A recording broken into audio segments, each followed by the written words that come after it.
নমস্কার বন্ধুরা, কেমন আছেন সবাই? আশা করছি খুব ভালো আছেন আর আমিও অনেক ভালো আছি।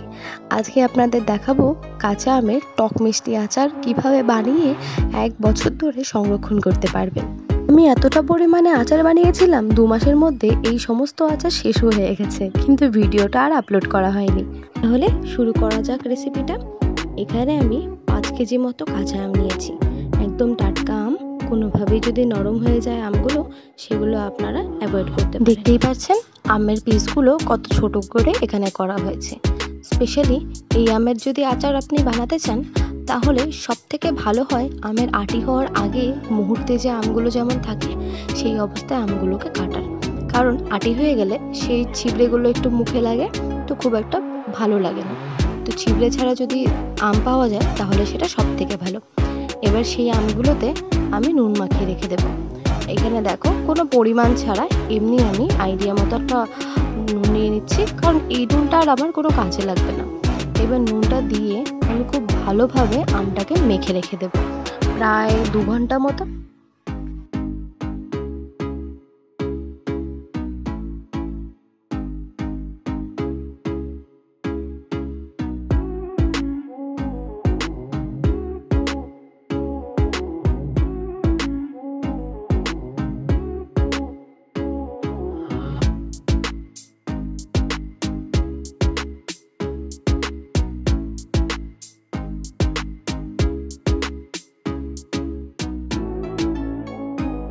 ঘন্টা পর দেখবেন আম থেকে অনেকটা জল বেরিয়ে এসেছে।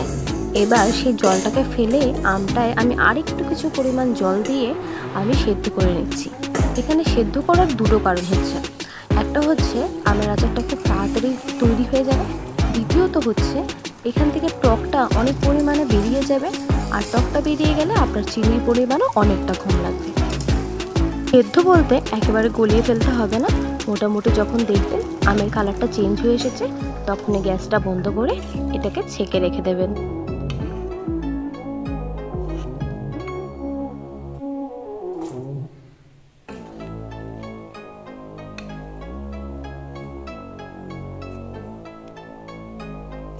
এখানে দেখুন পুরো আমটাকে আমি ছেঁকে নিয়েছি, আর এই হলো আমের সেই রসটা।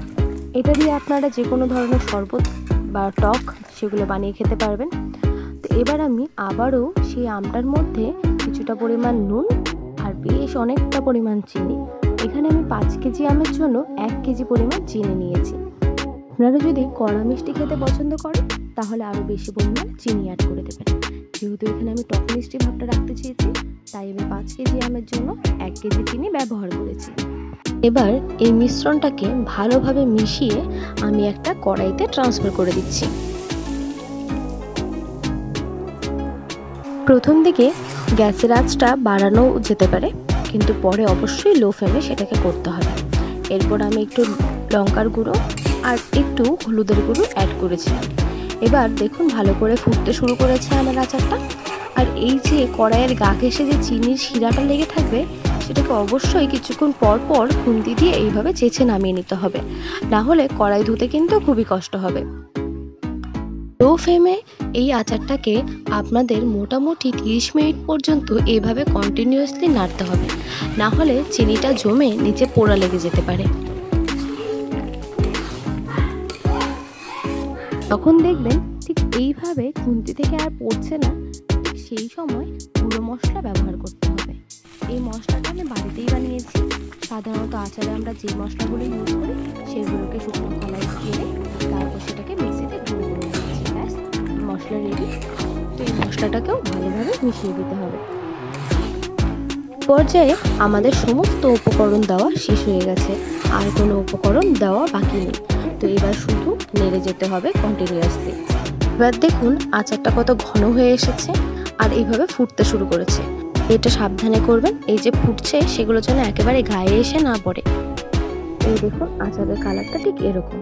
আমি 5 কেজি আমের এতটা আচার পেয়েছি। একটা বড় গামলা দিয়ে প্রায় ভর্তি হয়ে গেছে গামলাটা।